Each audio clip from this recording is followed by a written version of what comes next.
স্বাস্থ্যের খোঁজ খবর নিতে এভার কেয়ারে প্রধান উপদেষ্টা, হাসপাতালে ব্রিটিশ বিশেষজ্ঞ। সম্মিলিত সিদ্ধান্ত নেবে মেডিকেল বোর্ড। সুস্থতা কামনায় দেশের বিভিন্ন স্থানে দোয়া।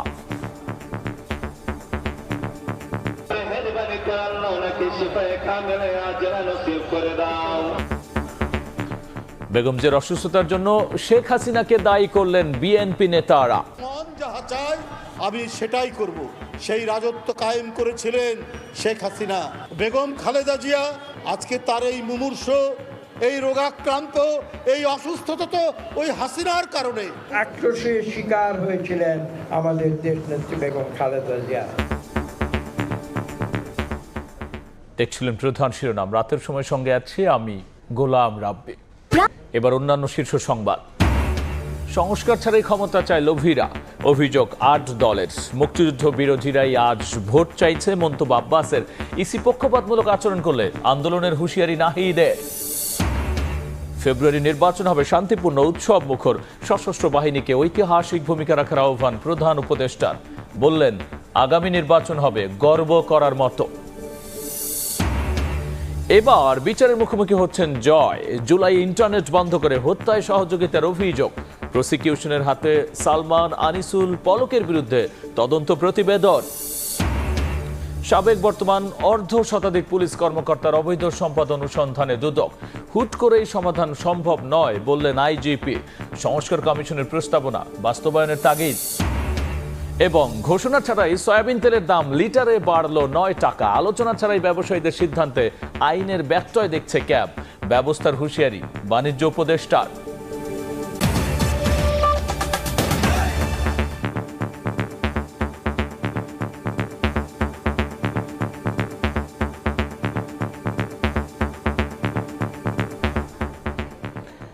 এভার কেয়ারে গিয়ে বেগম খালেদা জিয়ার স্বাস্থ্যের খোঁজ খবর নিলেন প্রধান উপদেষ্টা ডক্টর মোহাম্মদ ইউনূস। বেগম জিয়ার চিকিৎসায় এখন হাসপাতালটিতে যুক্তরাজ্যের বিশেষজ্ঞ রিচার্ড বিলি। আসছে চীনের চিকিৎসকের মূল দলও। বেগম জিয়াকে উন্নত চিকিৎসার জন্য বিদেশে নেওয়া সম্ভব হবে কিনা তাও ঠিক করবে সম্মিলিত মেডিকেল বোর্ড। সাবেক প্রধানমন্ত্রী ও বিএনপি চেয়ারপারসন বেগম খালেদা জিয়ার শারীরিক অবস্থার খোঁজ নিতে এভার কেয়ার হাসপাতালে প্রধান উপদেষ্টা ডক্টর মোহাম্মদ ইউনূস বুধবার সন্ধ্যা ৭টার দিকে হাসপাতালে প্রবেশ করে প্রধান উপদেষ্টাকে বহনকারী গাড়ি বহর। প্রায় আধা ঘন্টা হাসপাতালে অবস্থান করে বেগম জিয়ার চিকিৎসার সবশেষ খোঁজ খবর নেন প্রধান উপদেষ্টা। ডক্টর ইউনূসের সঙ্গে এ সময় ছিলেন বিএনপি মহাসচিব মির্জা ফখরুল ইসলাম আলমগীর ও বিএনপি নেত্রীর পরিবারের সদস্যরা ছাড়াও সরকারের নিরাপত্তা উপদেষ্টা খলিলুর রহমানও। বেগম খালেদা জিয়ার শারীরিক অবস্থা সম্পর্কে তার মেডিকেল টিম প্রধান উপদেষ্টাকে ব্রিফ করেন। তারা জানান যুক্তরাষ্ট্রের মাউন্ট সিনাই ও জনস হপকিন্স এবং যুক্তরাজ্য ও চীন সহ বিভিন্ন দেশের বিশেষজ্ঞ চিকিৎসকদের তত্ত্বাবধান ও সহায়তায় বেগম জিয়ার চিকিৎসা চলছে। ডক্টর ইউনূস বিএনপি চেয়ারপারসনের দ্রুত আরোগ্য কামনা করেন। তার পরিবার ও বিএনপি নেতাকর্মীদের ধৈর্য ধরার আহ্বান জানান প্রধান উপদেষ্টা। এ সময় সরকারের পক্ষ থেকে বেগম জিয়ার চিকিৎসায় সব ধরনের সহযোগিতার আশ্বাস পুনর্ব্যক্ত করেন প্রধান উপদেষ্টা।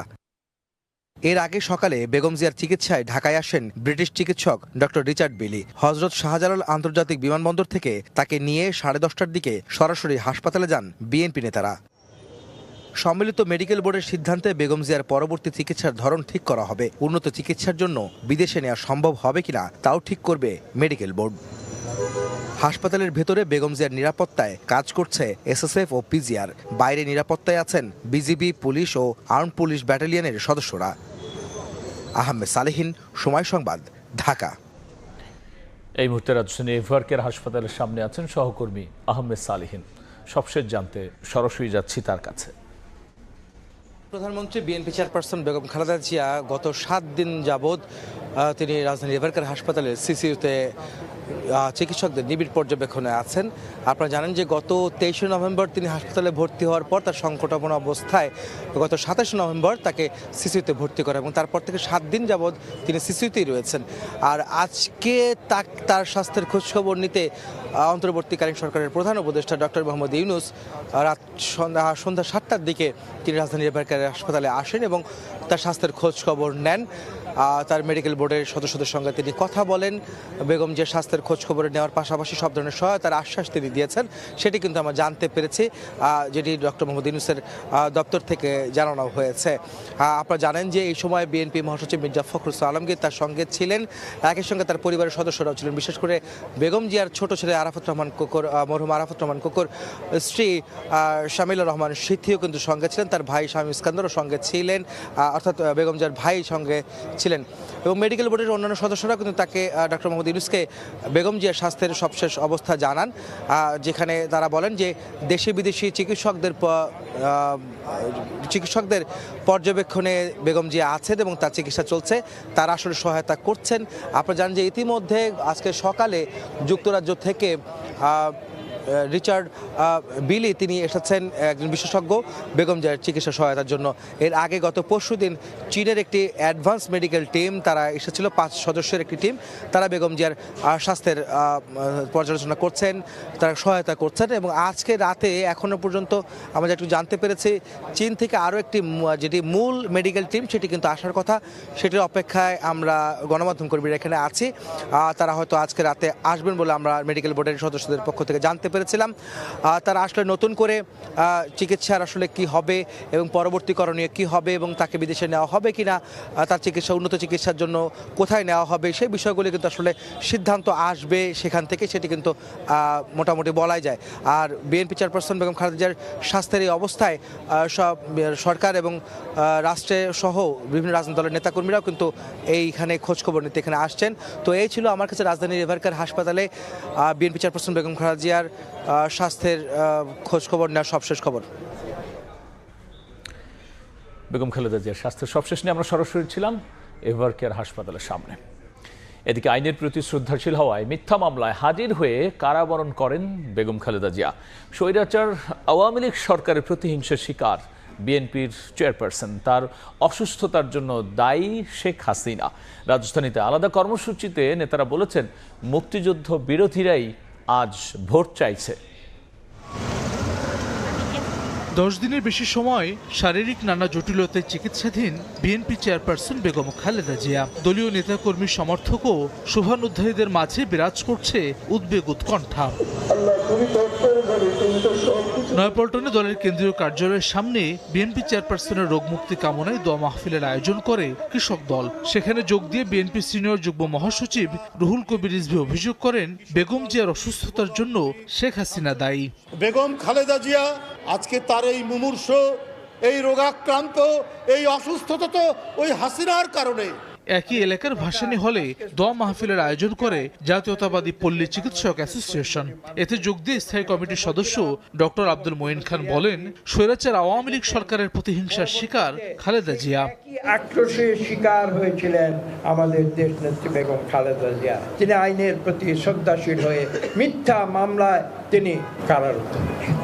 সিদ্ধেশ্বরীতে মেডিকেল ক্যাম্প কর্মসূচিতে জামায়াতের নির্বাচনী প্রচার অভিযানের কঠোর সমালোচনা করেন দলের স্থায়ী কমিটির সদস্য মির্জা আব্বাস। নির্বাচনের বহু প্রার্থী আপনাদের সামনে আসছে এবং আসবে, অনেক কথা বলবে। ভোট দিলে জান্নাতে যাবেন, না দিলে জাহান্নামে যাবেন, ভোট না দিলে কুপায় কেড়ে ফেলবো, এটাও বলে। যারা এই ভোটটা চাচ্ছে তারা কি এই বাংলাদেশ চেয়েছিল? এই বাংলাদেশ তারা চায় নাই। কক্সবাজারের পেকুয়ায় নির্বাচনী গণসংযোগে বিএনপি স্থায়ী কমিটির সদস্য সালাউদ্দিন আহমদ বলেন, আওয়ামী লীগের আমলে যত গুম খুন হয়েছে সবগুলোর বিচার করবে বিএনপি। সমস্ত কিছুর বিচার হবে ইনশাআল্লাহ। আমরা শান্তি চাই, আমরা উন্নয়ন চাই। বিএনপি চেয়ারপারসনের সুস্থতা কামনা করে সবার কাছে দোয়া কামনা করেন বিএনপির এই নেতা। হাসান ওয়ালি, সময় সংবাদ, ঢাকা। এনে বিস্তারিত আলোচনার জন্য স্টুডিওতে যুক্ত হয়েছেন সহকর্মী হাসান ওয়ালি। যাচ্ছি তার কাছে। ওয়ালি, আমরা সরাসরি এভারকেয়ারও যুক্ত হয়েছিলাম এবং একই সাথে আগে দুটো রিপোর্ট দেখলাম এবং এই দোয়া মোনাজাতে রাজনৈতিক বক্তব্য বিএনপি নেতারা দিচ্ছেন। সব মিলে আপনার কাছে কি তথ্য আছে? আপনি জানেন যে 10 দিনের বেশি সময় ধরে বিএনপি চেয়ারপারসন সাবেক প্রধানমন্ত্রী বেগম খালেদা জিয়া চিকিৎসাধীন অবস্থায় রয়েছেন, যার ফলে কিন্তু সারা দেশে প্রতিদিনই আসলে প্রার্থনা হচ্ছে, মসজিদ মন্দির গির্জা সব জায়গায় দ্রুত আরোগ্য কামনায় প্রার্থনা হচ্ছে। এবং একই সঙ্গে বিএনপির যে নির্বাচনী যেসব কর্মযজ্ঞ ছিল সেটি কিন্তু খানিকটা কিন্তু আসলে যেহেতু বেগম জিয়ার সুস্থতা কামনায় কিন্তু আসলে এই ধরনের অনুষ্ঠান বেশি হচ্ছে, কর্মযজ্ঞ নির্বাচনী কর্মযজ্ঞ হচ্ছে, সেখানে কিন্তু বিএনপির শীর্ষ নেতারা অংশ নিচ্ছেন, দোয়া প্রার্থনা করছেন। একই সঙ্গে কিন্তু ঘুরে ফিরে আপনি জানেন যে যেহেতু নির্বাচন একেবারেই আসন্ন, নির্বাচন এবং সাম্প্রতিক রাজনীতি নানান কিছু কিন্তু আসছে এবং সেসব জায়গায় কিন্তু আজকে বিএনপির শীর্ষ নেতারা বেশ কিছু অনুষ্ঠানে অংশগ্রহণ করেছেন, যেখানে কিন্তু বিএনপি চেয়ারপারসনের আজকের এই অসুস্থতার জন্য শেখ হাসিনাকে দায়ী করেছেন। যেরকম রুহুল কবির রিজভী বিএনপির সিনিয়র যুগ্ম মহাসচিব, তিনি বলেছেন বেগম খালেদা জিয়ার অসুস্থতার জন্য শেখ হাসিনা দায়ী। একই সঙ্গে বিএনপি স্থায়ী কমিটির সদস্য ডক্টর মঈন খান বলেছেন স্বৈরাচার আওয়ামী লীগ সরকারের প্রতিহিংসার শিকার হয়েছেন বেগম খালেদা জিয়া। বিএনপির আরেক স্থায়ী কমিটির সদস্য মির্জা আব্বাস বলেছেন যারা বাংলাদেশ চায়নি তারাই আজ ভোট চায়, এটি মূলত তিনি ইসলামী দলগুলো বা জামায়াতকে ইঙ্গিত করে বলেছেন। একই সঙ্গে বিএনপির স্থায়ী কমিটির সদস্য সালাউদ্দিন আহমদ, তিনি কক্সবাজারে অবস্থান করছেন।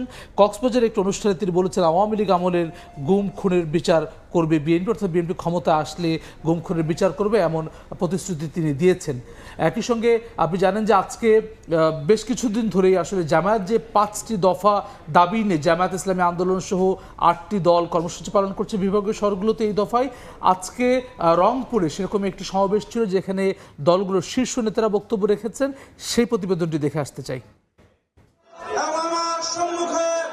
জুলাই সনদের আইনি ভিত্তি, জাতীয় নির্বাচনের আগে গণভোট, নির্বাচনের লেভেল প্লেইং ফিল্ড সহ 5 দফা দাবিতে একজোট জামায়াতে ইসলামী, ইসলামী আন্দোলন সহ 8 দল। বুধবার রংপুর নগরীর কালেক্টরেট ঈদগাহ মাঠে বিভাগীয় সমাবেশে যোগ দেন হাজারো নেতাকর্মী। প্ল্যাকার্ড, ব্যানার, ফেস্টুন নিয়ে দলে দলে যোগ দেন তারা। 8 দলের শীর্ষ নেতারা বলেন এবারের বাংলাদেশ হবে ইনসাফ, ইসলাম ও কোরআনের। এদেশে আর কোনোদিন কাউকে ফ্যাসিবাদ কায়েম করতে দেওয়া হবে না বলে হুঁশিয়ারি দেন তারা। পরিবর্তনকে স্থায়ী রূপ দিতে হলে আগামী নির্বাচন আপনার মূল্যবান ভোট, মূল্যবান জায়গায় আপনাকে ফেরত চিড়ে মারতে হবে।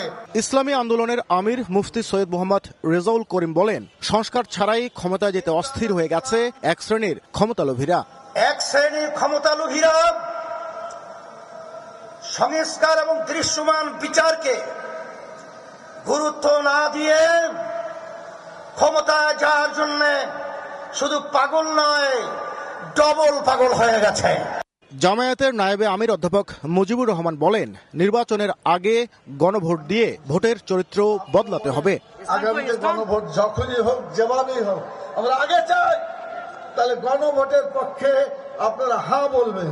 নির্বাচিত হলে তিস্তার পানির ন্যায্য হিস্সা, মহাপরিকল্পনা বাস্তবায়ন সহ রংপুর অঞ্চলের বৈষম্য দূর করতে 8 দল কাজ করবে বলেও জানান বক্তারা। সমান সুযোগ চাই। নাজমুল ইসলাম নিশাত, সময় সংবাদ, রংপুর। সেক্ষেত্রে ওয়ালি, এই দলগুলোর বাইরে এনসিপি যেমন আজকে নিবন্ধন পেয়েছে, তারপরে তারা কথা বলেছে, কি বলছেন? এনসিপি আজকে নির্বাচন কমিশনে গিয়েছেন এনসিপি আহ্বায়ক নাহিদ ইসলাম এবং আনুষ্ঠানিকভাবে তিনি নিবন্ধনের যে সনদ সেটি গ্রহণ করেছেন এবং সেখানে পৃথক একটি অনুষ্ঠানে নির্বাচন কমিশনার কথা বলেছেন, ইসি সচিব কথা বলেছেন এবং একই সঙ্গে এনসিপি আহ্বায়ক নাহিদ ইসলাম কথা বলেছেন। সেই প্রতিবেদনটি দেখে আসবো। মহাপরিচালক ইটিআই ত্রয়োদশ জাতীয় সংসদ নির্বাচনকে কেন্দ্র করে সাংবাদিকদের জন্য প্রশিক্ষণ কর্মশালার আয়োজন করেছে নির্বাচন কমিশন। এতে সহযোগিতা করে ইউএনডিপি ও আরএফইডি। বুধবার রাজধানীর নির্বাচনী প্রশিক্ষণ ইনস্টিটিউটে কর্মশালার উদ্বোধনী অনুষ্ঠানে বক্তব্য রাখেন কমিশনের সিনিয়র সচিব আক্তার আহমেদ। জানান শতাব্দীর সেরা নির্বাচন আয়োজন করতে চায় ইসি। নির্বাচনে জোয়ার আমরা আছি, কারণ আমরা একটা ভালো নির্বাচন চাই, শতাব্দীর ভালো নির্বাচন চাই, এটা আমাদের সবারই প্রত্যাশা। এ সময় কমিশনার আবুল ফজল মোহাম্মদ সানাউল্লাহ বলেন ভোটের স্বচ্ছতা নিশ্চিতে সাংবাদিকদের ভূমিকা সবচেয়ে গুরুত্বপূর্ণ। আমরা আগামীতে আমরা কি ধরনের দেশ দেখতে চাই, আমাদের গণতান্ত্রিক পথযাত্রা কেমন হবে, তার একটা tone setting, course setting event হতে যাচ্ছে ফেব্রুয়ারি 2026-এর নির্বাচন। এদিকে বিকেলে নির্বাচন কমিশন থেকে নিবন্ধন সনদ গ্রহণ করে জাতীয় নাগরিক পার্টি এনসিপি। এ সময় এনসিপির প্রতিনিধি দল প্রধান নির্বাচন কমিশনার ও নির্বাচন কমিশন সচিবের সঙ্গে বৈঠক করেন। পরে দলটির আহ্বায়ক নাহিদ ইসলাম বলেন বিদ্যমান রাজনৈতিক পরিস্থিতি বিবেচনায় নিয়ে ইসিকে তফসিল ঘোষণা করতে হবে। তফসিল দেওয়ার সময়টা যাতে রাজনৈতিক স্থিতিশীলতা থাকে এবং প্রত্যেকটা দলই যাতে নির্বাচনী যাত্রা শুরু করার একটা পরিবেশে থাকে। আদালতকে ব্যবহার করে এই সংস্কার প্রস্তাবনাটি বাতিলের চেষ্টা করা হচ্ছে। এই বিষয়ে নির্বাচন কমিশনের পক্ষ থেকেও স্ট্রং মেসেজ দেওয়া হয় এবং আইনগতভাবে যাতে তারা এই বিষয়টা ফাইট করে। জাতীয় নাগরিক পার্টির পক্ষ থেকে আমরা আইনগতভাবে এই বিষয়ে এই সংস্কারের পক্ষে কাজ করে যাব। নির্বাচনে কালো টাকার ব্যবহার রোধে কঠোর হতে ইসির প্রতি আহ্বান জানান দলটির নেতারা। কাউসারা চৌধুরী কুমু, সময় সংবাদ, ঢাকা।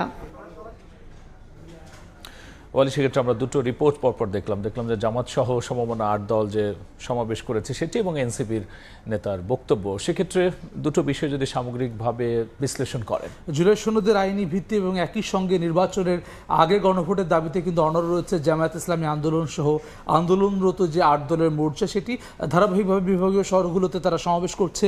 আজকে রংপুরে সমাবেশ করেছে, যেখানে কিন্তু অন্যান্য বারের মতোই আসলে দলগুলোর শীর্ষ নেতারা উপস্থিত ছিলেন, যেখানে ইসলামী আন্দোলন বাংলাদেশের আমির সৈয়দ মোহাম্মদ রেজাউল করিম বলেছেন সংস্কার ছাড়াই ক্ষমতায় যেতে অস্থির হয়ে গেছে ক্ষমতা লোভীরা। একই সঙ্গে জামায়াতের নায়েব আমির অধ্যাপক মুজিবুর রহমান বলেছেন নির্বাচনের আগে গণভোট দিয়ে ভোটের চরিত্র বদলাতে হবে, এমন দাবি তিনি জানিয়েছেন। একই সঙ্গে আপনি যেমনটি জানতে চেয়েছিলেন যে পরপর দুটি অনুষ্ঠান, অর্থাৎ আজকে বিকেলে এনসিপির আহ্বায়ক নাহিদ ইসলাম যেটি নির্বাচন কমিশনে যাওয়ার পরে যে বক্তব্য তিনি রেখেছেন, সেখানে তিনি বলেছেন যে রাজনৈতিক পরিস্থিতি বিবেচনায় নিয়ে তফসিল ঘোষণা করতে হবে, সেই দাবি তিনি জানিয়েছেন। এটি মূলত আমরা জানি যে তিনি এনসিপির পক্ষ থেকে বারবার বলা হচ্ছে যে লেভেল প্লেইং ফিল্ড যাতে নিশ্চিত করা হয়, যাতে করে সব রাজনৈতিক দল সমানভাবে কাজ করতে পারেন, সেটি তিনি ইঙ্গিত করেছেন। একইভাবে বিএনপি চেয়ারপারসন বেগম খালেদা জিয়া চিকিৎসাধীন অবস্থায় রয়েছেন, সেটিকে বিবেচনায় নিয়ে আসলে তিনি বলেছেন যেহেতু সব রাজনৈতিক দল যাতে করে নির্বাচনী যে প্রচারণা রয়েছে, দীর্ঘদিন পরে একটি প্রতিদ্বন্দ্বিতামূলক নির্বাচন হওয়ার আভাস দিয়েছে নির্বাচন কমিশন, সেটির যাতে করে উৎসব মুখর হয় সেরকম একটি দাবি তিনি করেছেন। একই সঙ্গে পক্ষপাতমূলক আচরণ করলে আন্দোলনের হুঁশিয়ার এনসিপির পক্ষ থেকে আজকে নির্বাচন কমিশনকেও সেটি জানানো হয়েছে। অর্থাৎ সব মিলে কিন্তু নির্বাচন সামনে রেখে কিন্তু যে আলোচনা, অভিযোগ পাল্টা অভিযোগ সেটি আছে, এবং একই সঙ্গে বিএনপি চেয়ারপারসন বেগম খালেদা জিয়ার দ্রুত সুস্থতা কামনা করে কিন্তু আসলে সব রাজনৈতিক দলের সর্বউপস্থিতি রয়েছে, তারা প্রার্থনা যেমন করছেন, অনেকে দেখতে যাচ্ছে। আজকে আমরা জানি যে সন্ধ্যায় প্রধান উপদেষ্টা ডক্টর মোহাম্মদ ইউনূসও দেখতে গেছেন, বিএনপি চেয়ারপারসনের শারীরিক অবস্থার খোঁজখবর নিয়েছেন। একই সঙ্গে কিন্তু আসলে সরকারের পক্ষ থেকে সব ধরনের সহযোগিতা করা সে আশাবাদ পুনর্ব্যক্ত করেছেন। অসংখ্য ধন্যবাদ আলোচনায় যুক্ত হওয়ার জন্য। ফেব্রুয়ারিতে জাতীয় নির্বাচন ও গণভোট শান্তিপূর্ণ উৎসব মুখর হবে বলে আশাবাদ জানিয়েছেন প্রধান উপদেষ্টা ডক্টর মোহাম্মদ ইউনূস। সকালে ন্যাশনাল ডিফেন্স কোর্স ও আর্ম ফোর্সেস ওয়ার কোর্সের সমাপনী অনুষ্ঠানে তিনি আরও বলেছেন জাতির কাছে ইতিহাস হয়ে থাকবে আগামী নির্বাচন। এ সময় বেগম জিয়ার সুস্থতা কামনায় দোয়া চেয়েছেন ডক্টর ইউনূস। মিরপুর সেনানিবাসের গ্রাজুয়েশন সেরিমনিতে বুধবার বেলা 11টার দিকে যোগ দেন প্রধান উপদেষ্টা ডক্টর মোহাম্মদ ইউনূস। এ সময় বেজে ওঠে জাতীয় সঙ্গীত। এরপর কোর্স সম্পন্নকারীদের হাতে সনদপত্র তুলে দেন প্রধান উপদেষ্টা। প্রধান অতিথির বক্তব্যে ডক্টর ইউনূস বলেন বাংলাদেশের কৌশলগত অবস্থান বিশাল সুযোগ এনে দিয়েছে। এ সময় দেশের নিরাপত্তা ও বিভিন্ন দুর্যোগে সশস্ত্র বাহিনীর ভূমিকার প্রশংসা করেন তিনি। Your commitment to safeguarding our nation has been exemplary. Your continuous efforts during national crisis such as natural disasters, political unrest and pandemics. অনুষ্ঠানে অসুস্থ বিএনপি চেয়ারপারসন বেগম খালেদা জিয়ার জন্য দেশবাসীর কাছে দোয়া চান প্রধান উপদেষ্টা। জানান ফেব্রুয়ারিতে গণভোট ও জাতীয় নির্বাচন হবে শান্তিপূর্ণ ও উৎসব মুখর। Let us pray to Allah along with all the people of Bangladesh for the speedy recovery of our former Prime Minister and our national leader, Begum Khaleda Zia, who is struggling with her life. Still, you'll have to play a very historical role very soon in our national election and referendum coming February to make it not only a historical landmark, also a peaceful and festive, make it a festive occasion for all voters. এবছর national defence কোর্সে অংশগ্রহণ করেন 96 জন দেশি বিদেশি সশস্ত্র বাহিনীর সদস্য। নাজমুস্তালেহি, সময় সংবাদ, ঢাকা। এবার আন্তর্জাতিক অপরাধ ট্রাইব্যুনালে বিচারের মুখোমুখি হতে যাচ্ছেন সজীব ওয়াজেদ জয়। আন্দোলন দমনে ইন্টারনেট বন্ধ করে হত্যাকাণ্ডে সহায়তার অভিযোগে জয় ও পলকের বিরুদ্ধে তদন্ত রিপোর্ট হাতে পেয়েছে প্রসিকিউশন। এছাড়াও আরেক মামলায় আনিসুল হক, সালমান এফ রহমানের বিরুদ্ধে আনুষ্ঠানিক অভিযোগ দাখিল করতে যাচ্ছে প্রসিকিউশন। এই দুজনের বিরুদ্ধে আন্দোলন দমনে কারফিউ জারি করে আন্দোলনকারীদের হত্যার পরামর্শ দেওয়ার প্রমাণও মিলেছে। একটা হচ্ছে যে আজকে রাত্রেই কারফিউ দিয়ে এদেরকে শেষ করে দেওয়া, আরেকটা হচ্ছে যে go for the real hard life. তো এখন কথা হচ্ছে যে the first option which you are saying, that's what we should do. July আগস্টে ছাত্র আন্দোলন চলাকালে কোনো এক সময়ের ফোনালাপেটি কারফিউ জারি নিয়ে কথা বলতে শোনা যায় আনিসুল হক ও সালমান এফ রহমানকে। প্রসিকিউশনের তথ্য বলছে শেখ হাসিনা ছাড়াও আন্দোলন দমনে নেতৃত্ব দেন শীর্ষস্থানীয় আরও 4 জন, যাদেরকে তারা বলছেন গ্যাং অফ 4। এই গ্রুপের সদস্য ছিলেন সাবেক আইনমন্ত্রী আনিসুল হক ও উপদেষ্টা সালমান এফ রহমান। সম্প্রতি এই দুইজনের বিরুদ্ধে তদন্ত শেষ করেছে ট্রাইব্যুনালের তদন্ত সংস্থা। তাদের বিরুদ্ধে কারফিউ জারি করে আন্দোলনকারীদের হত্যার পরামর্শদাতা হিসেবে অভিযুক্ত করা হয়েছে। 3 সপ্তাহের আন্দোলনের সময় হঠাৎ বন্ধ করা হতো ইন্টারনেট সেবা। 17 জুলাই মধ্যরাত থেকে 28 জুলাই পর্যন্ত বন্ধ ছিল মোবাইল ইন্টারনেট। এছাড়া ফেসবুক, হোয়াটসঅ্যাপ সহ ইন্টারনেট ভিত্তিক যোগাযোগ মাধ্যমগুলো বন্ধ ছিল 13 দিন, যা স্বাভাবিক হয় 5 আগস্ট দুপুর থেকে। প্রসিকিউশন বলছে আন্দোলন চলাকালে ইন্টারনেট বন্ধ করে সংগঠিতভাবে হত্যাকাণ্ডে সহায়তা করা হয়। এই অভিযোগে শেখ হাসিনার তথ্য ও যোগাযোগ প্রযুক্তি উপদেষ্টা সজীব ওয়াজেদ জয় ও তথ্য ও যোগাযোগ প্রযুক্তি প্রতিমন্ত্রী জুনায়েদ আহমেদ পলকের বিরুদ্ধে তদন্ত শেষ হয়েছে। সব ঠিক থাকলে বৃহস্পতিবার অথবা আগামী সপ্তাহে 2 মামলায় আনিসুল, সালমান, পলক ও জয়ের বিরুদ্ধে আনুষ্ঠানিক অভিযোগ ট্রাইব্যুনালে দাখিল করবে প্রসিকিউশন। আফজাল হোসেন, সময় সংবাদ, ঢাকা। রাতের সময়ে আরও থাকছে। মিয়ানমার সহ 19 দেশের বাসিন্দাদের নাগরিকত্ব না দেওয়ার ঘোষণা যুক্তরাষ্ট্রের। সোমালিয়ার অভিবাসীদের আবর্জনা বললেন ট্রাম্প। তীব্র প্রতিক্রিয়া ইলহান ওমরের। পুলিশের সাবেক বর্তমান অর্ধশতাধিক কর্মকর্তার বিরুদ্ধে ঘুষ দুর্নীতির অভিযোগে দুদকের অনুসন্ধান চলছে। সাবেক আইজিপি বেনজির আহমেদ থেকে কনস্টেবল পর্যন্ত নানা পর্যায়ে বিগত 15 বছরের দুর্নীতির ফাইল খুলেছে সংস্থাটি। দুদক চেয়ারম্যানের সঙ্গে সাক্ষাৎ শেষে এই প্রসঙ্গে বর্তমান আইজিপি বলেছেন, হুট করে সমাধান সম্ভব নয়। দীর্ঘমেয়াদী সমাধানে পুলিশ সংস্কার কমিশনের প্রস্তাবনা বাস্তবায়ন জরুরি। পুলিশের সাবেক আইজিপি বেনজির আহমেদের নজিরবিহীন দুর্নীতির ফিরিস্তি খুঁজে পায় দুদক। একইভাবে সাবেক আইজিপি নূর মোহাম্মদ ও সাবেক ডিবি প্রধান হারুনা রশিদ সহ একাধিক কর্মকর্তার অবৈধ সম্পদের সন্ধান পেয়েছে সংস্থাটি। দুদকের তথ্য বলছে, পুলিশের উচ্চ পর্যায় থেকে থানার কনস্টেবল পর্যন্ত বিগত 15 বছরে ঘুষ দুর্নীতির অভিযোগে আলাদাভাবে অন্তত অর্ধশত কর্মকর্তার বিরুদ্ধে অনুসন্ধান চলছে। এমনকি বুধবার ঘুষ দুর্নীতির অভিযোগে ডিএমপির এডিসি জাহাঙ্গীর আলম ও এসবির সাবেক এআইজি মাহবুব হোসেনের বিরুদ্ধে অনুসন্ধানের কথা জানায় দুদক। অনুসন্ধানের প্রাথমিক সত্যতা পেলে দুর্নীতি দমন কমিশনের রুটিন কাজ হিসেবে অনুসন্ধানের সিদ্ধান্ত হয়। অনুসন্ধান শেষে অনুসন্ধানকারী কর্মকর্তা প্রতিবেদন দাখিল করবেন, তার প্রেক্ষিতে পরবর্তী আইনগত ব্যবস্থা গ্রহণ করবে। এদিকে দুদক চেয়ারম্যান আব্দুল মমিনের সঙ্গে সাক্ষাৎ শেষে সাংবাদিকদের প্রশ্ন জবাবে কর্মকর্তাদের দুর্নীতি প্রসঙ্গে বর্তমান আইজিপি বাহারুল আলম বলেন, দীর্ঘমেয়াদী সমাধানে পুলিশ সংস্কার কমিশনের প্রস্তাবনা বাস্তবায়ন জরুরি। সরকারকে একটা প্রস্তাবনা দিয়েছি, একটা ইন্ডিপেন্ডেন্ট পুলিশ কমিশনের।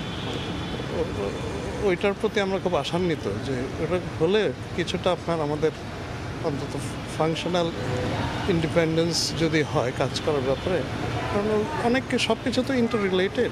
এদিকে আন্তর্জাতিক ইনকামিং ফোন কলের বৈদেশিক মুদ্রা না এনে রাষ্ট্রের 9,000 কোটি টাকার বেশি ক্ষতি সাধনের অভিযোগে বিটিআরসির সাবেক চেয়ারম্যান ও দুদকের সাবেক কমিশনার জহুরুল হক সহ বিটিআরসির 6 কর্মকর্তার বিরুদ্ধে মামলা করেছে দুদক।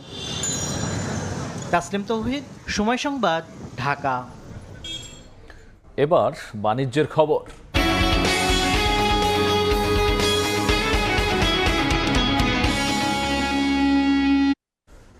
কোনো ঘোষণা ছাড়াই ভোক্তা পর্যায়ে সয়াবিন তেলের দাম লিটারে 9 টাকা বাড়িয়েছেন ব্যবসায়ীরা। আলোচনা ছাড়া দাম বাড়ানো আইনের ব্যত্যয় বলছে ক্যাব। আর মন্ত্রণালয়কে না জানিয়ে এমন সিদ্ধান্ত নেওয়ার কঠোর ব্যবস্থার হুঁশিয়ারি দিয়েছেন বাণিজ্য উপদেষ্টা। কোনো ধরনের আগাম ঘোষণা কিংবা সরকারের সঙ্গে আলোচনা ছাড়াই মঙ্গলবার রাতে সয়াবিন তেলের দাম লিটার প্রতি ৯ টাকা বাড়িয়ে দেয় ভোজ্য তেল আমদানিকারক ও বাজারজাতকারী ব্যবসায়ীরা। খুচরা পর্যায়ে বোতলজাত সয়াবিন তেল লিটারে ১৮৯ টাকা থেকে বেড়ে ১৯৮ টাকায় বিক্রি শুরু হয়।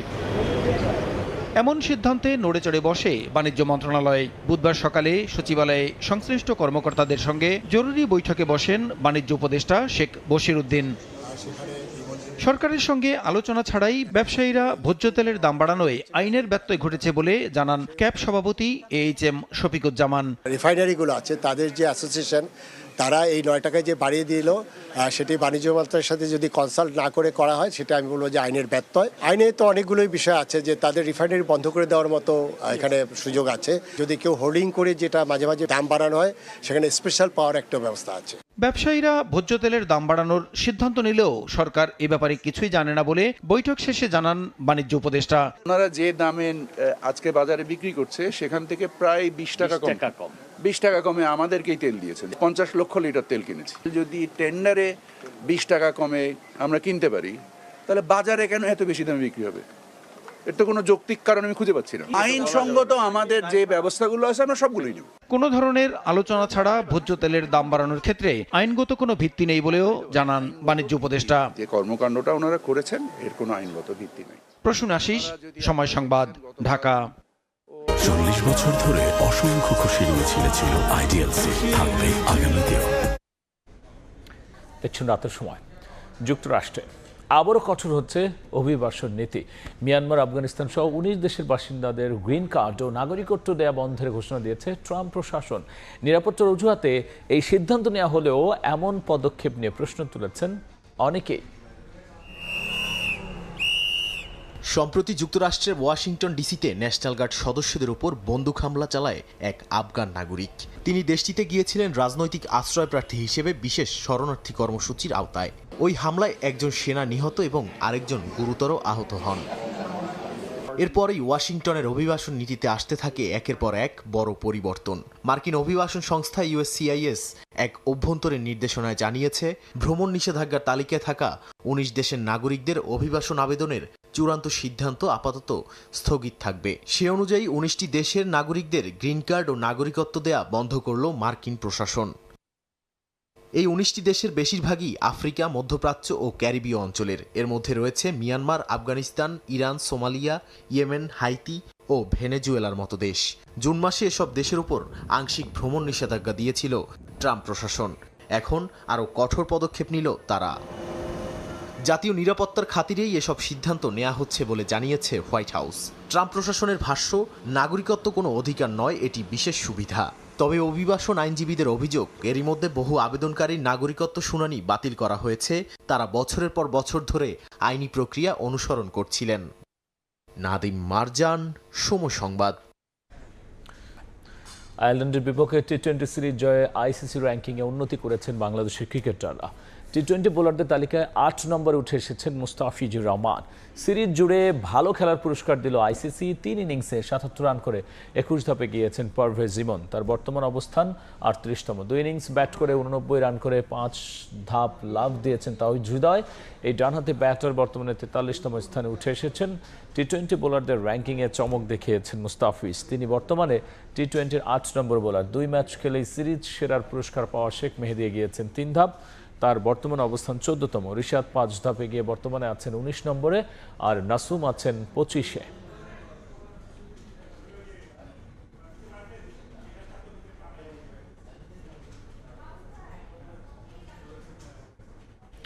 এ পর্যায়ে শীর্ষ সংবাদ জানিয়ে দিচ্ছি আরও একবার। এভারকেয়ারে গিয়ে বেগম জিয়ার স্বাস্থ্যের খোঁজ খবর নিলেন প্রধান উপদেষ্টা। হাসপাতালে ব্রিটিশ বিশেষজ্ঞ। সুস্থতা কামনায় দেশের বিভিন্ন স্থানে দোয়া। সংস্কার ছাড়াই ক্ষমতা চায় লোভীরা, অভিযোগ ৮ দলের। মুক্তিযুদ্ধ বিরোধীরাই আজ ভোট চাইছে, মন্তব্য আব্বাসের। ইসি পক্ষপাতমূলক আচরণ করলে আন্দোলনের হুঁশিয়ারি নাহিদের। এবং এবার বিচারের মুখোমুখি হচ্ছেন জয়। জুলাই ইন্টারনেট বন্ধ করে হত্যায় সহযোগিতার অভিযোগ। প্রসিকিউশনের হাতে সালমান, আনিসুল, পলকের বিরুদ্ধে তদন্ত প্রতিবেদন।